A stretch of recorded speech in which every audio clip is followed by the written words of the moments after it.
अस्सलाम वालेकुम जी। जैसे अभी हम जानते हैं इस पैंडेमिक के अंदर, कोरोना के अंदर अभी गवर्नमेंट ने ईज़ आउट किया था लॉकडाउन को। इसके अंदर मैं ये गुजारिश करना चाहूँगा, ये एक्स्ट्राऑर्डिनरी, क्रिटिकल और इमरजेंसी की सिचुएशन है। जैसे हेल्थ डिपार्टमेंट की तरफ से समरी सीएम साहब को फॉरवर्ड की गई थी कि ऑलमोस्ट 6 लाख टू 7 लाख लोगों को ये कोविड है, और मोर्टेलिटी रेट भी हमारे सामने है, और पेशेंट रेशो जब एक्सीड करके ऑलमोस्ट 80,000 के करीब पाकिस्तान में आ गया हुआ है। अब पॉइंट इज़ कि अभी इस करंट टाइम के अंदर इतना ज़्यादा ये सीरियस और डेंजरस चीज़ है कि हम इसको इमेजिन ही नहीं कर पा रहे। अगर आप इसको इन टर्म्स ऑफ हॉस्पिटल देखते हैं या आप पेशेंट नंबर को देखते हैं, तो हर जगह पे ये रेशो बहुत एक्सीड कर चुकी है। और अगर हम दूसरी तरफ देखते हैं कि दुनिया ने ईज़ आउट किया, यूरोप ने, यूएसए ने, अगर हम देखते हैं कि उन लोगों ने कुछ ईज़ आउट किया है इस चीज़ को कि लॉकडाउन में थोड़ा सा सॉफ्टनेस, नरमी होनी चाहिए और अपनी तमाम एक्टिविटीज़ को दोबारा से शुरू करना चाहिए। तो बट एक चीज़ हमें देखनी चाहिए कि उनका जो रेशो है वो नीचे की तरफ है, उनकी जो स्पाइक है वो डिक्रीज़ कर रही है, इंक्रीज़ नहीं कर रही। तो स्पाइक जिधर इंक्रीज़ कर रही होगी उधर आप ये स्टेप नहीं ले सकते। अगर आप पॉवर्टी या दूसरे एलिमेंट को साथ अगर आप देखते हुए आप इस फिनोमेना के चलेंगे कि खुदा न खास्ता पॉवर्टी से लोग मर जाएंगे, या दूसरा तो आपका सिस्टम इतना स्ट्रॉन्ग होना चाहिए कि आप समहाउ सर्वाइव कर सके। अब पॉइंट ये है कि आपका जो हॉस्पिटल है लाहौर की, अगर मैं पर्टिकुलरली बात करूं, आज मेरे बहुत ही बेस्ट फ्रेंड को ये 3-4 दिन से था ये इशू कोविड का। आज सुबह से हम सारे हॉस्पिटल ट्राई कर चुके थे, और आज वीडियो का मकसद भी यही है कि एक हॉस्पिटल में भी स्पेस नहीं है।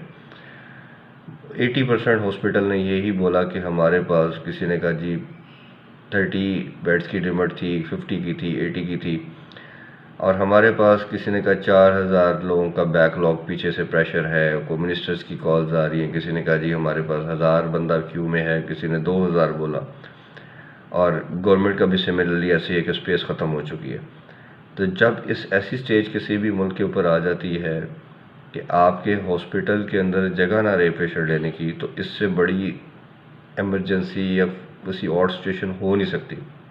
जो आई गेस भूख से बहुत बड़ा रेशो है। भूख से तो शायद टाइम के साथ किसी की डेथ होगी या खुदा ना खास्ता होगा।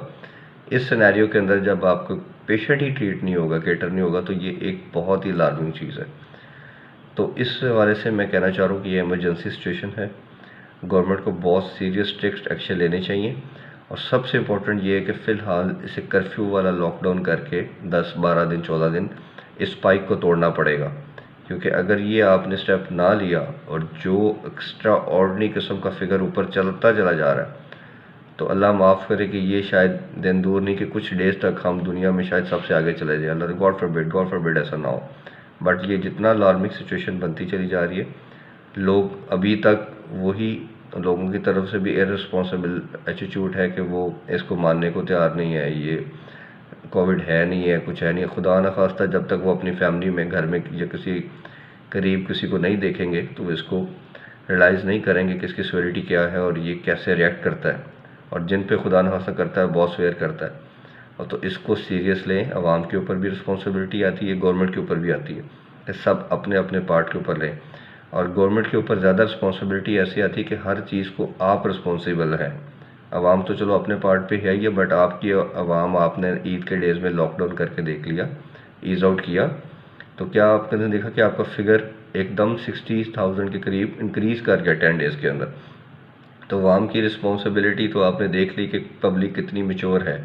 जैसे बच्चा कोई मिस्टेक करता है तो पेरेंट्स का काम होता है उसको दूसरे रास्ते या ट्रैक पे लाना, चाहे वो प्यार से लाया जाए या किसी फोर्सफुली लाया जाए। तो ये आपकी रिस्पॉन्सिबिलिटी है। बच्चे को तो हर उल्टे काम में अट्रैक्शन नज़र आती है, तो वो पेरेंट्स का जॉब होती है उसको लेके जाना। अगर आज आप कहते हैं सिग्नल पे रुकना है, तो सारी दुनिया नहीं रुकेगी जब तक आप उसको इम्प्लीमेंट नहीं करवाएंगे। और अगर आप इसमें ये कहते हैं कि हमने एसओपी बना दी और एसओपी सब ने फॉलो करने, तो भाई किसी ने फॉलो नहीं करने, वो आप पहले देख चुके हो। तो अब इस इमरजेंसी सिचुएशन के अंदर गवर्नमेंट को भी इमरजेंसी मेजर लेने पड़ेंगे, और इससे तभी आप बाहर आ सकते हो। तो खुदा न खास्ता ये चीज़ें इससे वर्स होगी तो शायद कंट्रोल में ना रहे। तो ये बहुत अलार्मिंग है। मेरी सबसे रिक्वेस्ट है गवर्नमेंट से भी और लोगों से भी अपना अपना पार्ट प्ले करें, क्योंकि ये बहुत एक्स्ट्रा ऑर्डिनरी किस्म की एमरजेंसी की तरफ हम जाते जा रहे हैं। अल्लाह ताला हम सब का हामी नासर हो, अपने हिफ्ज़-ए-ईमान में रखे। आमीन। Thank you.